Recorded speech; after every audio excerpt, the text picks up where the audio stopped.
Toshkovski luan rolin e ekspertit të ujit, ndërsa qytetarët e Gostivarit helmojnë dhe BMRO bën biznes. Në këtë mënyrë, LSDM-ja ka adresuar kritika ndaj partisë në pushtet lidhur me situatën e krizës me ujë në Gostivar.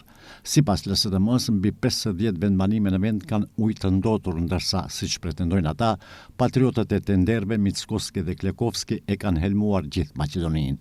LSDM-ja cilëson situatën si kaos total dhe shpërbërje totale, duke pretenduar se gjithçka bëhet vetëm për të shpëtuar një deklaratë e reme e Mickoskit. Socijaldemokratski odsojus në Makedonia, Bara. LSDM kërkon që prokuroria publike të hap menjëherë procedurë dhe të përcaktoj përgjegjësi penale për rrezikimin e vetëdijshëm të shëndetit të qytetarëve.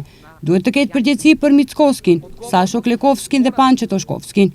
Bëhet fjalë për një marrëveshje biznesi për 100.000 eurosh për furnizimin me ujë në Gostivar, pa tender dhe pa shpallje publike.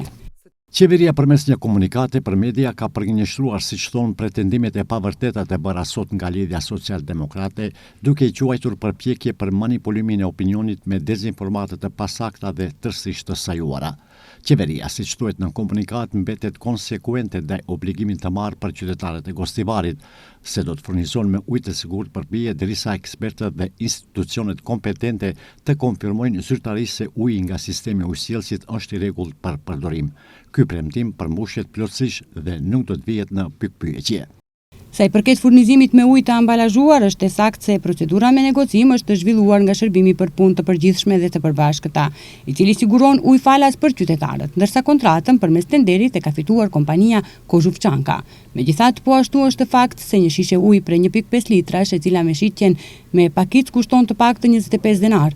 Qeveria e furnizon me çmim prej 12.5 denarash. Kjo është e mundur sepse kompania Kozhuvçanka merr pjesë në këtë furnizim me kontributin e saj, me qëllim që të ndihmojë qytetarëve dhe institucioneve në kushtet e gjendjes së krizës. Sipas qeverisë, faktet janë të qarta dhe lehtësisht të verifikueshme, kurse i bëjnë thirrje LSDM-s që edhe kur nuk ndihmojnë në asnjë mënyrë, të paktën të ndalojnë së gënjyeri në mënyrë të paskrupulltë.